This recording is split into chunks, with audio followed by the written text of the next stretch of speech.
Obrigado, Senhor. Paz do Senhor Jesus. Amém. Primeiramente, minha gratidão a Deus, honra e louvor ao Senhor que nos dá o privilégio de estar mais uma vez no altar da casa do Senhor. Bendito seja o nosso Deus. Agradeço ao pastor Moisés, pastor Davi, pela recepção, pelas muitas palavras generosas que deixam a gente arrepiado. Deus é bom. Sobreiro, irmãos, missionário na mar, de missões, Deus abençoe a todos. Louvado seja Deus. Amém? Vamos ler alguns versos da palavra do Senhor. Os irmãos escolheram Neemias como exemplo de missão. Lá no capítulo 1, vamos estar dentro ali. Neemias 1, do verso 1 ao 4. As palavras de Neemias, filho de Acalias. E sucedeu no mês de Quisleu, no ano 20, estando eu em Suzã, fortaleza, que veio Anani, um de meus irmãos, ele e alguns de Judá, e perguntei-lhes pelos judeus que escaparam e que restaram do cativeiro, e acerca de Jerusalém. E disseram-me: os restantes que ficaram no cativeiro lá na província estão em grande miséria e desprezo. E o muro de Jerusalém fendido, e as suas portas queimadas a fogo. E sucedeu que, ouvindo eu estas palavras, sentei-me e chorei, e lamentei por alguns dias, e estive jejuando e orando perante o Deus dos céus. Nem podeis acertar mais. Os irmãos não estranhem, eu por natureza sou meio devagar, graças a Deus pela minha esposa que me acompanha há 43 anos, me empurra, intercede, aleluia, e a gente já tem alguns quilômetros rodados, vovô de meia dúzia de netos, e eu digo assim: os jovens vão na força, os velhos vão na experiência, amém? Glória a Jesus. Mas eu sou otimista e estou de fé. Se alguém cochilar no banco hoje, eu vou dar glória a Jesus e vou dizer: Jesus já curou da insônia, já tem milagre. Glória a Deus. Pode ser que você toma comprimido para dormir e outras coisas, e Jesus pode te curar hoje aqui, amém? Vai dormir muito bem. Agora, se você levantar e sair para fora, eu também vou dar glória a Jesus. Eu vou dizer assim: ele está gostando tanto que foi buscar mais uma vez, já levantou um missionário. Amém? Estamos entendidos? Glória a Jesus. Eu quero falar algumas coisas desta história, é claro. É o tempo que os irmãos escolheram. E a gente tem que falar algumas coisas como uma introdução, como um pano de fundo histórico aqui, para nós poder entender com maior profundidade e tirar algumas lições práticas deste exemplo, desse homem. Porque eu digo assim: toda a palavra de Deus e toda a pregação ou ensinamento, ela tem que nos dar alguma coisa de prático, porque a bênção de Deus e a bênção do Evangelho está em viver e praticar. Então, quando ouvimos às vezes bastante informação e coisas bonitas e interessantes, mas que não traz nada de prático para a nossa vida, a Deus pouco abençoa. Porque a bênção está, como eu disse, em viver e praticar o que a palavra determina. Aleluia! Está na obediência o segredo da bênção e da vitória. Senão não existe. Então, para a gente entender com maior profundidade essa história e ver com mais clareza as lições de vida desse homem, Neemias, é importante olhar um pouquinho a história anterior. Ora, Israel, todos sabem, a história bastante falada, contada, desde que Deus chamou Abraão. Foi o primeiro patriarca, e Deus prometeu fazer dele uma grande nação. Depois com Isaac, seu filho, Jacó, seu neto, Deus foi reavivando as alianças, as promessas. Foram para o Egito, cresceram no Egito, se multiplicaram, como Deus havia falado a Abraão. Deus levanta Moisés, tira aquele povo do Egito, passa o Mar Vermelho, aquele milagre todo. 40 anos de peregrinação no deserto, vivendo milagres de Deus. Moisés morre. Levanta Josué, o conquistador, passa o Jordão, primeira conquista ali em Jericó, e dali passa a conquistar a terra e se estabelece o período dos juízes, por mais de 400 anos, onde Deus era o seu líder. Mas de repente eles disseram: não, nós queremos ser igual às outras nações, nós queremos um rei. O Senhor permitiu, iniciou a monarquia. O primeiro rei foi Saul, depois Davi, depois Salomão. Depois de Salomão, seu filho Roboão, por imperícia e incapacidade, deixou de ouvir os sábios conselheiros, os conselheiros maduros, seu pai, e foi ouvir os novos, inexperientes, causou uma divisão no reino, uma grande divisão. Como ele era da linhagem de Davi, ele ficou com Judá e Benjamim, formando o reino do sul, Judá. O Jeroboão ficou para o norte com as outras 10 tribos. Ficou conhecido Israel e Judá. Israel no norte, capital Samaria. Sul, Judá, capital Jerusalém. Ficou o reino dividido. Deus levanta profetas e vai falando. E uma coisa curiosa: Deus só levanta profetas em tempo de crise. Crise espiritual, com mensagens duras, de impacto. Por isso que os verdadeiros profetas nunca são muito amados, muito aplaudidos. Os profetas bajuladores dos reis eram os falsos profetas. Os bons profetas de Deus sempre vinham com mensagens duras, de impacto, de chamamento, à responsabilidade e ao compromisso. Isso ainda é hoje. Por isso é necessário vigilância e prudência. Mas o povo não deu ouvido aos profetas. E lá pelo ano 722, o Império Assírio toma posse do reino do norte de Israel, destrói, pulveriza aquelas 10 tribos pelos impérios e desapareceram. Porque era a estratégia dos reis da época, quando conquistavam, espalhar para destruir a cultura, religião e outras coisas. Aí, nessa mistura, é que surge depois aquele preconceito dos judeus do sul, Judá, com os de Samaria, que nos dias de Jesus, esses quais são histórias que eles não se comunicavam, porque eles não consideravam mais os samaritanos como uma raça, legítima judeu, mas eram misturados com outras raças, por isso tinha aquela rixa, aqueles preconceitos, por causa dessa história. Mas mesmo assim, Deus usando profetas, eles não davam importância. Passou mais ou menos 100 anos, em 586 a.C., aí já havia se levantado o Império da Babilônia, aquele que Daniel no capítulo 2 interpretou o sonho do rei, daquela grande estátua, que é a cabeça de ouro, que Daniel disse para o Nabucodonosor, que ele seria um grande império, foi o chamado o primeiro império mundial, que governou praticamente o mundo da época. E esse rei começa então a investida contra Judá, o reino que havia sobrado, o reino do sul. Apesar das advertências proféticas, continuaram se desviando da idolatria, dando ouvido aos falsos profetas. Jeremias profetizava e falava do cativeiro que ia vir e chamava eles ao arrependimento, mas ele era calado, perseguido, açoitado, aprisionado, porque era sozinho, mas tinha um monte lá profetizando para os reis da época, que era bênção, que era só bênção. Cuidado com o profeta que só profetiza a bênção e que não te chama a responsabilidade com Deus. Foram os culpados do caos. Aí Nabucodonosor, lá da Babilônia, começa então a invadir Judá. E levaram todos cativos, em 3 etapas. Em 605 levaram a primeira leva de cativos, é onde vai Daniel e seus amigos, nobres, ricos. Que tu tirando a liderança, o povo fica fraco. Então quem tinha capacidade intelectual, administrativa e tudo mais, eram os primeiros que os reis levavam, porque deixava o povo sem líder e na miséria. Estratégia do inimigo sempre.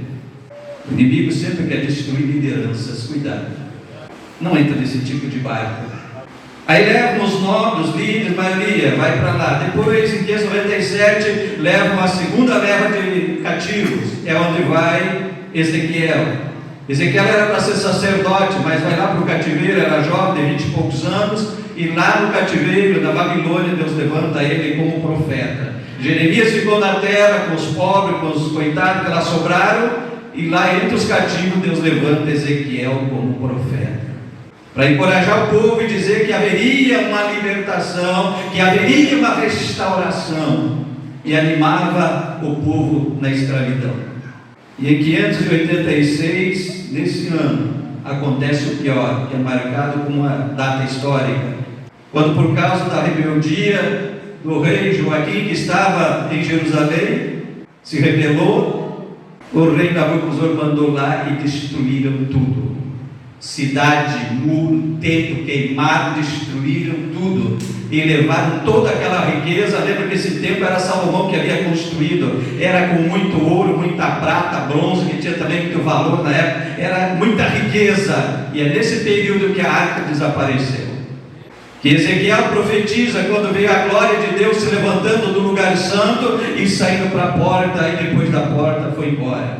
A glória de Deus saiu e não voltou.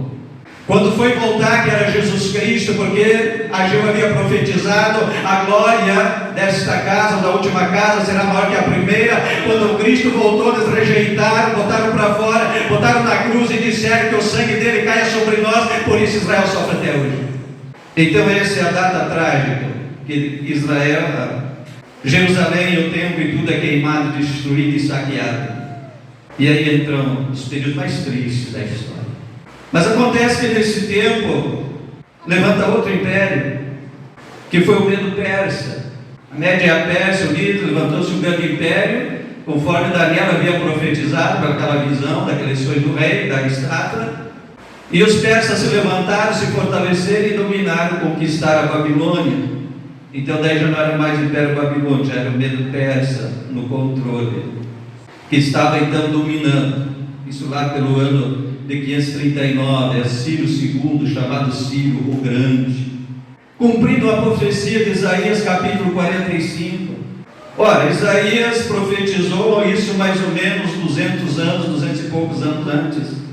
Diz historiadores que quando alguém leu essa profecia para o Ciro, o imperador persa, onde Isaías citou o nome dele, dizendo Ciro, meu servo, ele ficou tão emocionado e empolgado que ele decretou o retorno do povo judeu para a sua terra, adotando uma política diferente, dando liberdade aos seus cativos, apenas ficar pagando impostos.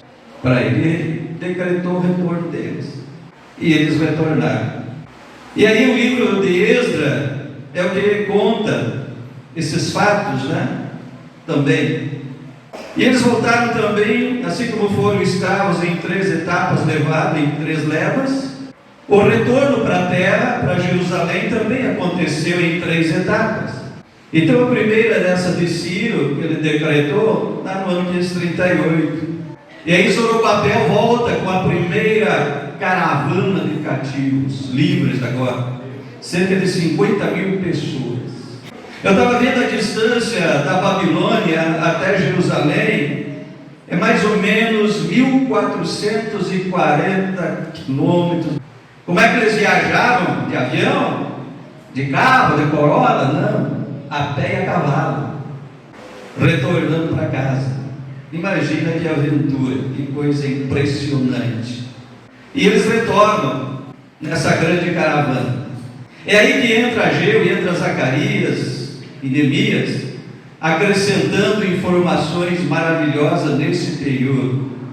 Esse primeiro grupo tinha por missão reconstruir o templo. Devido às interferências e oposição dos inimigos em volta, eles começaram a desanimar, parar, e aí que entra Ageu com aquela palavra: examinai os vossos caminhos. Vocês dizem que não é tempo de edificar a minha casa, enquanto vocês estão construindo, edificando boas casas, e a minha casa está deserta, está parada. Examine os vossos caminhos, veja por quê bateu a praga na lavoura, a miséria, a pobreza. Olha por quê. Examine os caminhos, suba o monte, traga madeira, constrói, eu me agradarei da casa. Aí a importância dos profetas de Deus, quando chamam as pessoas à responsabilidade e não às bajulações. Eles se animaram, se encorajaram. Glória a Deus.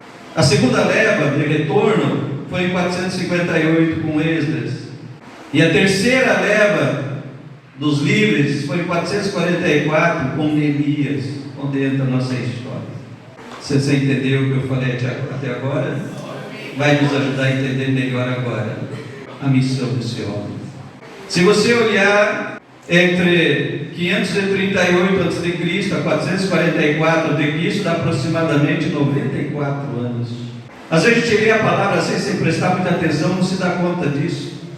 Fazia 94 anos que a primeira leva com Zorobabel, de 50 mil pessoas, haviam retornado para Jerusalém. 94 anos, quando Neemias é chamado para a causa. Então aqui inicia a história desse homem. Neemias significa Deus consola.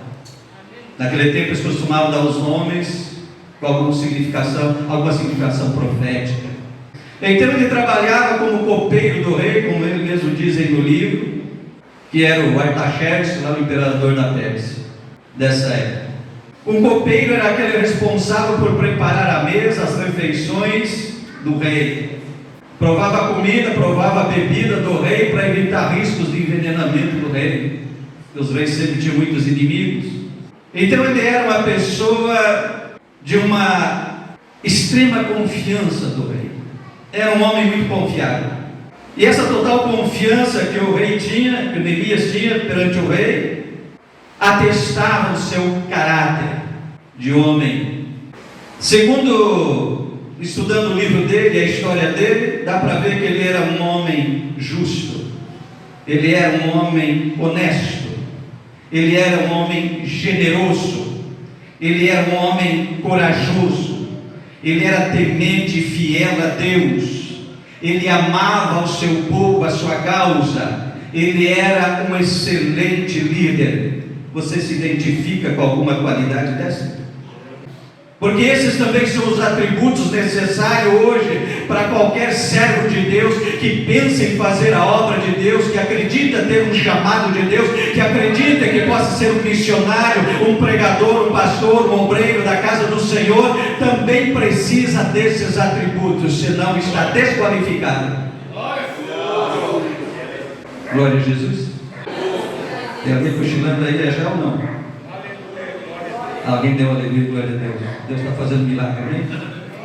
O Senhor é bom e maravilhoso, aleluia. Então são atributos necessários para que se possa ser aprovado no reino de Deus.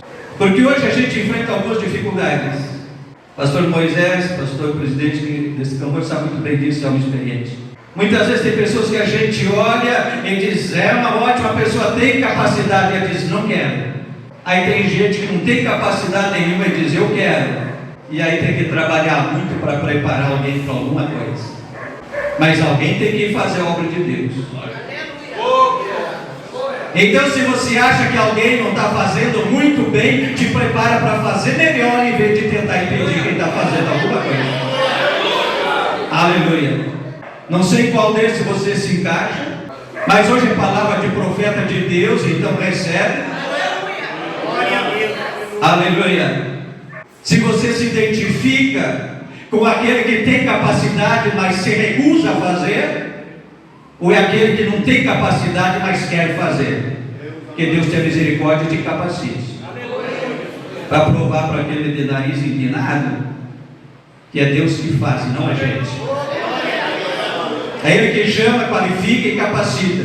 Se nós olhar para a história desse moço, Neemias, diz os historiadores que ele tinha por volta de 30 anos.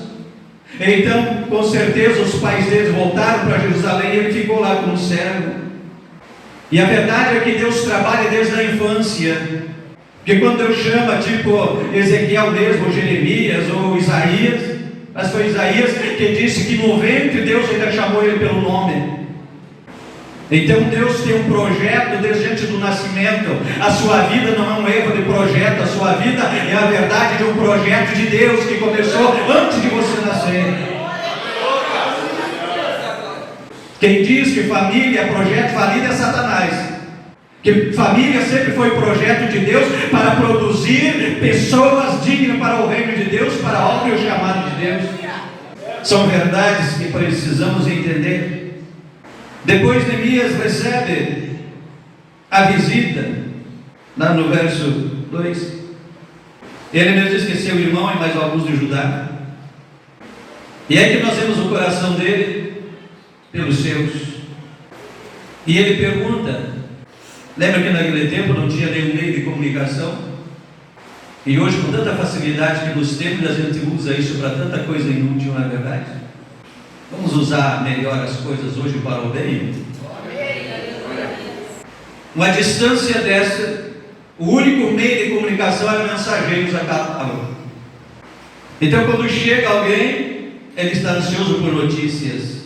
E nós lemos aí, no verso 2, a informação que ele recebeu é o seguinte: eles estão em grande miséria e desprezo. Essa notícia trouxe um impacto terrível. E seus muros estão derrubados, os portões queimados. Para nós hoje parece não fazer sentido, mas para a época era segurança e fortaleza. Cidades muradas. E Jerusalém tinha esses muros em volta da cidade, e tinha 12 portões, reforçado. E ele diz: está caídas as muralhas, queimada todos os portões. Ou seja, a cidade está abandonada na miséria, sem segurança alguma. Mas não fazia 94 anos que o povo tinha sido livre? Fazia. Aí o que nós vemos? Um povo que havia ganhado a liberdade, mas ainda estavam vivendo como escravos, sem desfrutar dela. Aqui nós temos um quadro de hoje.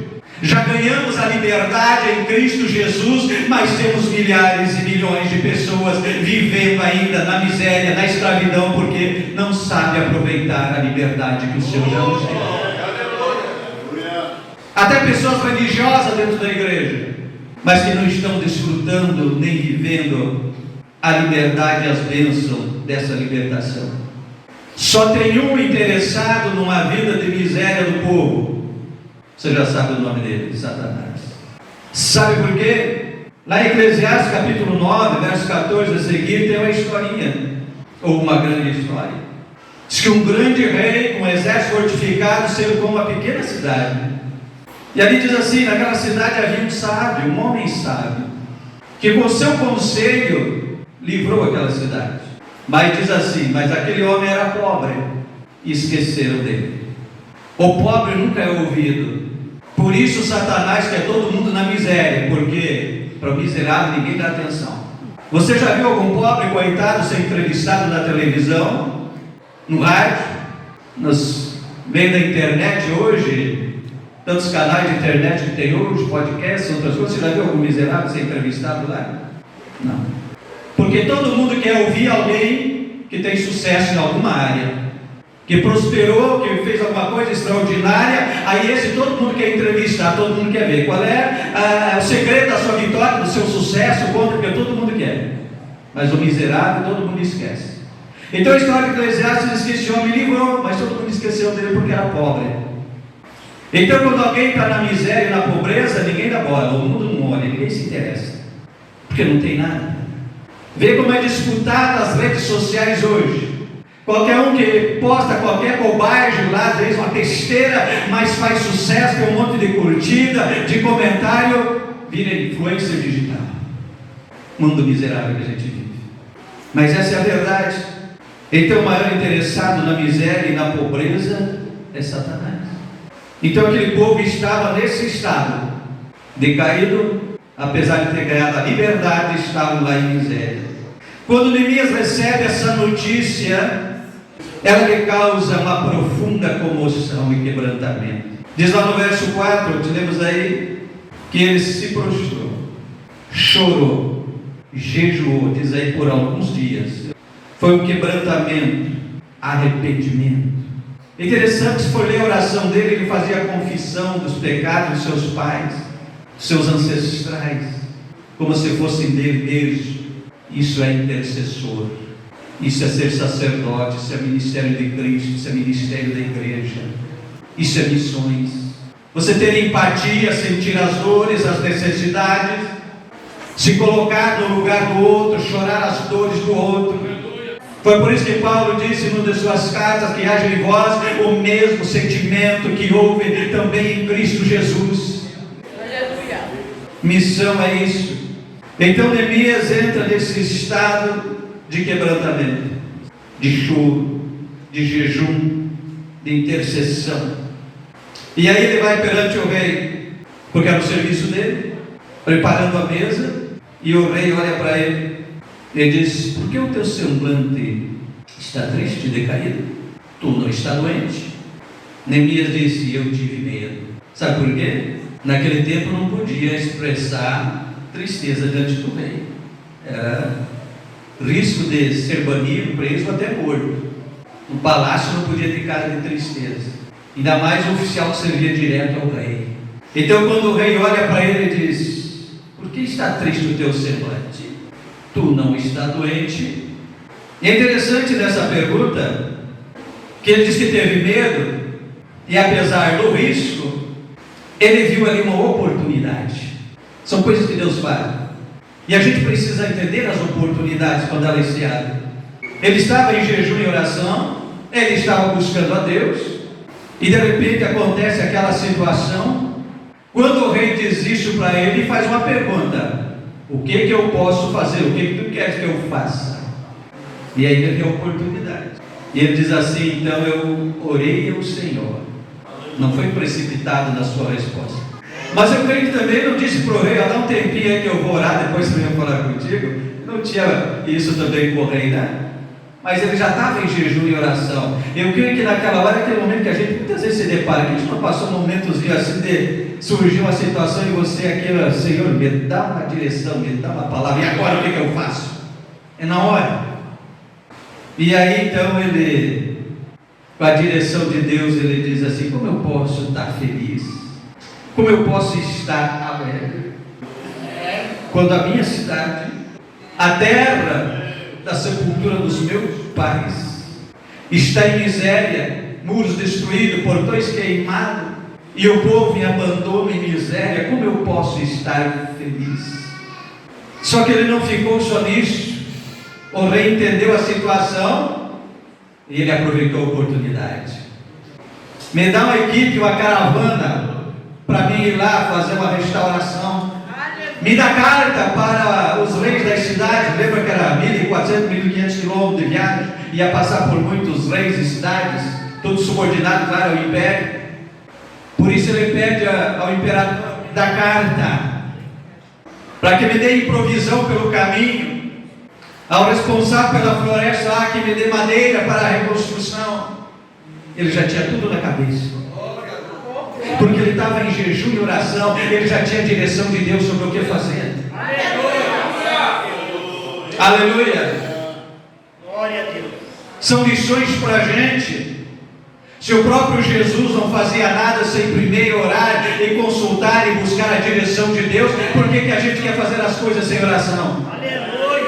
Glória a Deus. Depois dá errado e a gente culpa os outros, e normalmente culpa a igreja pelos fracassos. Não consagra, não ora, não busca a Deus, não tem vida com Deus, se dá mal e daí diz: a minha igreja não presta, e hoje está na moda tal de cobertura, a tua cobertura espiritual está fraca. Essas comunidades do novo moderno tem para hoje, com tanta heresia e engano. Aí culpa a igreja, culpa os irmãos, culpa o profeta. O profeta profetizou e não aconteceu, porque você não se converteu. Isso também é a misericórdia de Deus, porque Jesus disse uma palavra assim: se expulsar o demônio e ele sai, a casa fica limpa, vazia e varrida. Ele volta, acha a casa vazia, ele traz mais 7 com ele, e o segundo estado é 7 vezes pior que o primeiro. São coisas que precisamos entender para viver um evangelho de verdade.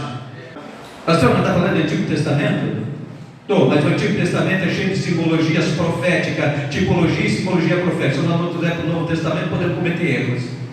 Tinha um saudoso pastor que foi mais de 50 anos, parece ser pastor de uma das maiores igrejas de Curitiba, Pimentel. Esse pastor dizia assim: se alguém pregar nessa igreja do Antigo Testamento e não falar de Jesus, não prega mais aqui. Ele está cheio de pregações bonitas, ele sabe muito mais de Davi do que Jesus. Então Neemias toma essas posições, e o rei lhe dá carta, e ele parte. Aí ele tem estratégias. Ele chega em Jerusalém, secretamente, não fala nada para ninguém qual era o objetivo dele. Diz que de noite ele sai examinar o terreno, vê as muralhas, as ruínas, os portões, e ele faz primeiro um levante da situação. Isso é estratégia. Quem sabe é o que você está precisando? Uma estratégia dada por Deus, uma revelação, uma orientação de Deus, da palavra, do Espírito. Glória a Deus. Então ele não é uma pessoa precipitada, ele chega lá e vai examinar toda a situação primeiro. Anda por lá, examina, olha.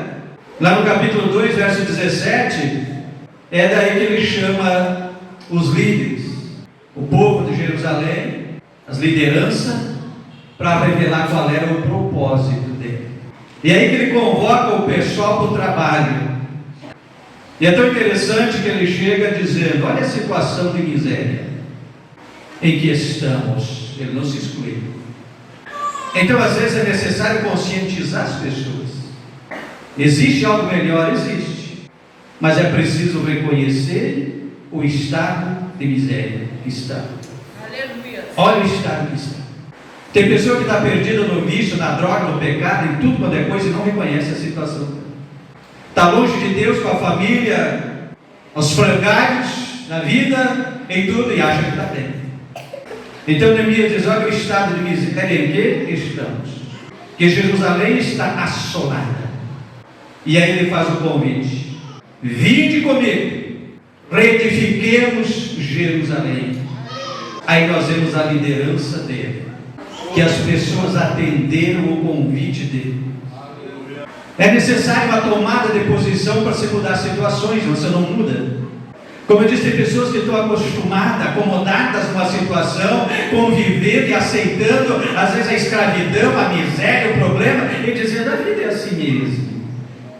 Falta coragem para tomar um posicionamento. Quem sabe falta se levantar um líder, como Neemias. Chegou lá e disse: venham comigo e vamos mudar essa história. Eu vim com carta, com autorização do rei, com autoridade, com materiais, com o povo. Vamos mudar a história. Glória a Deus. Aleluia. E eles se encorajam e se levantam. E parte para a obra, parte para o trabalho, e vão à batalha. Ele diz que em 52 dias, quanto tempo eu disse? 52 dias eles reconstruíram os muros. Que estava há décadas em ruínas. Porque tantos anos abandonaram um trabalho que podia ser feito em 52 dias. Entende que tem coisas que se prolongam e se propagam e vai indo na vida da gente por falta de tomar uma posição na vida de muita gente, por falta às vezes de uma liderança qualificada.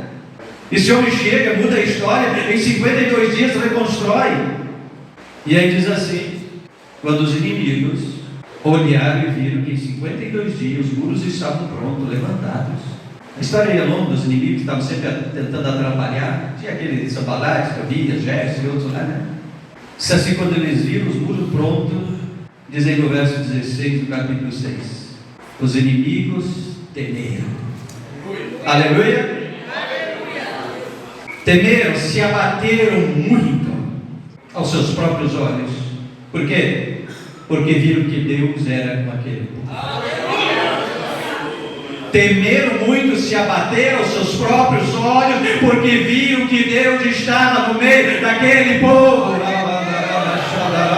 Quando o mundo vê que Deus está no meio da igreja, eles temem, eles se convertem, e se não convertem, eles fogem.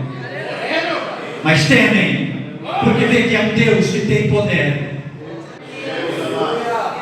Aleluia. Mas quando que eles viram aquela causa que eles diziam é impossível, não vamos fazer, e vamos impedir, não conseguiram impedir, em 52 dias estavam prontos, eles disseram: isso é Deus no meio desse povo, é milagre.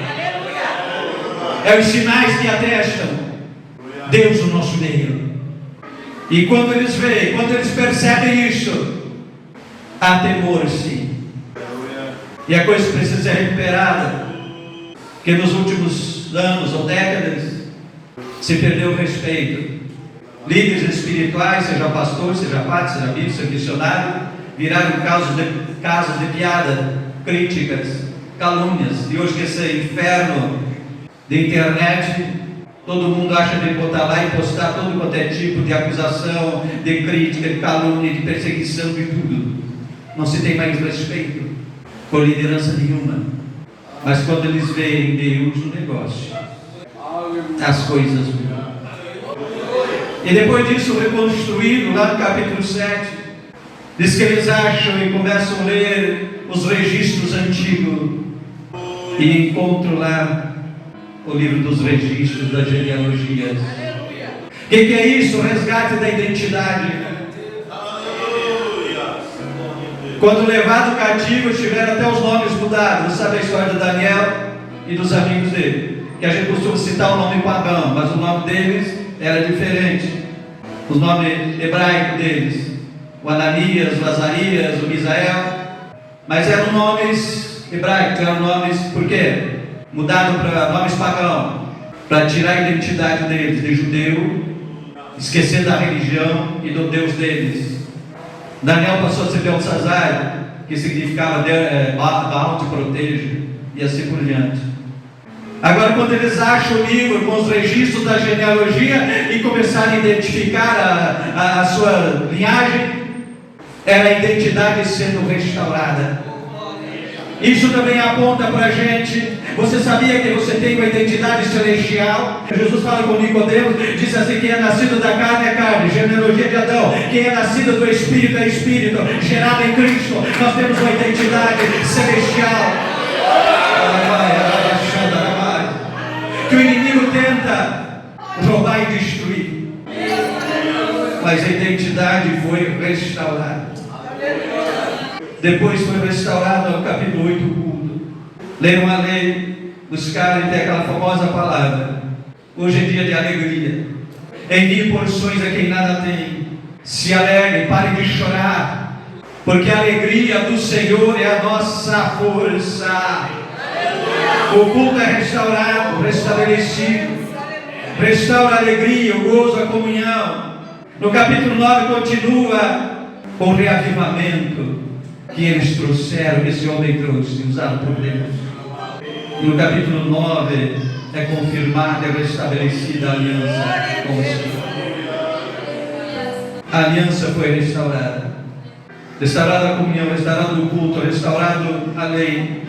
Converteram-se ao Senhor e firmaram uma nova aliança com Deus. Fica em pé, por gentileza. A missão foi muito mais do que meramente reconstruir um muro de pedra. A maior reconstrução aqui foi espiritual. O resgate da identidade como povo de Deus. O restabelecimento do culto e da comunhão e da aliança com Deus. E como eu disse que tudo no Antigo Testamento é profético e aponta para o Novo Testamento, nós temos em Cristo uma nova identidade, uma nova aliança confirmada, porque a velha, a antiga aliança, por causa do pecado, envelheceu, adoeceu e falhou. Israel quebrou a aliança e rejeitou a glória de Deus. Profetizada por Ezequiel, como falei. Mas quando a glória de Deus foi voltar, Jesus Cristo, eles disseram: não, crucifica, e que o sangue dele caia sobre nós. Rejeitaram, estão sofrendo. Mas em breve a glória de Deus vai retornar, vai descer no Monte das Oliveiras, vai pisar, aleluia. E como Paulo cita em Romanos 8, uma profecia de Isaías, dizendo: só o remanescente de Israel será salvo. Mas antes disso tem a igreja, eu e você, independente de raça. Aí está a superioridade da nova aliança. Não é com uma raça, com uma nação, mas universal, com todo e qualquer povo. E nós temos a nossa identidade celestial, nossa paternidade de Deus, a nossa vida. Não que esse pessoal fala aí fora.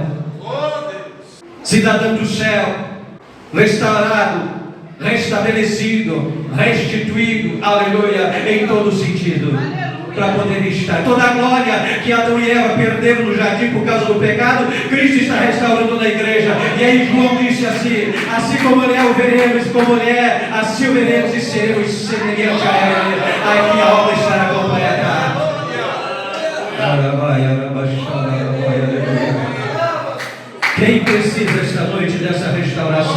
Quem precisa esta noite desta identidade? Quem precisa nesta noite da certeza da sua identidade celestial? Aleluia! Porque só esses vão firmar a nova aliança para a eternidade. Os outros não. Muitos servos são apenas servos e vão ficar servos, e só vai entrar lá os filhos. Então não basta ser servo, você precisa ser filho. Não basta ser servo, você tem que ser filho, você tem que ser filha. Aí você tem a identidade e a paternidade eterna. Se alguém sente que não tem isso, mas precisa esta noite, eu quero orar por você. Levanta a sua mão como sinal, em nome de Jesus. Vem à frente para nós orar. Vem à frente para nós orar, então. Oh glória, é hora de avivamento, é hora de mudança, é hora de restauração, é hora de confirmação do propósito de Deus na sua vida. Chega aqui à frente para nós orar rapidamente, aleluia. Mas vem cá, não deixa para depois.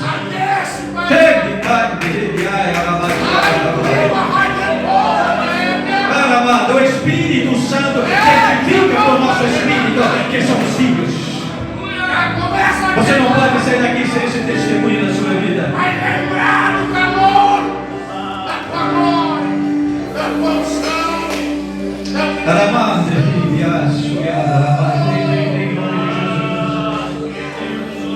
não seja crente na miséria, crente aí, miséria que eu falo, espiritual, familiar, em todo sentido, pode ser financeiro, pode ser o que for. Não se conforme na miséria. Deus tem mudança e coisa melhor para a sua vida. Jesus disse: eu vim dar vida e vida em abundância. É uma vida cheia do Espírito, no fluir de Deus, na comunhão, na graça. Oh glória, aleluia, é para isso que Ele te chama aqui esta noite. Esse evento não pode ficar em vão. Passar sábado e domingo aqui e você continuar do mesmo jeito. Deus tem que mudar, Deus quer mudar alguma coisa na sua vida. Então não deixa para depois. Não deixa para depois.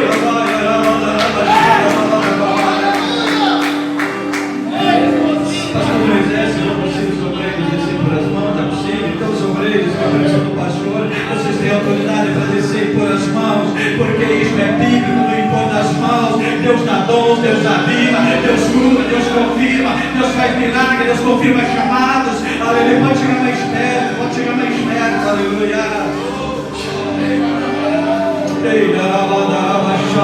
Você que ficou aí no banco, eu quero crer que está tudo bem contigo. Então seja um intercessor, entra no clamor, adora, fala em língua, usa o dom que Deus te deu, intercede para que cadeias sejam quebradas, mal seja repreendido, milagres aconteçam, Deus seja glorificado, e vidas aqui sejam animadas e despertadas. Eu já estou ouvindo línguas, eu já estou ouvindo línguas do Espírito, eu já estou ouvindo sinais de Deus aqui.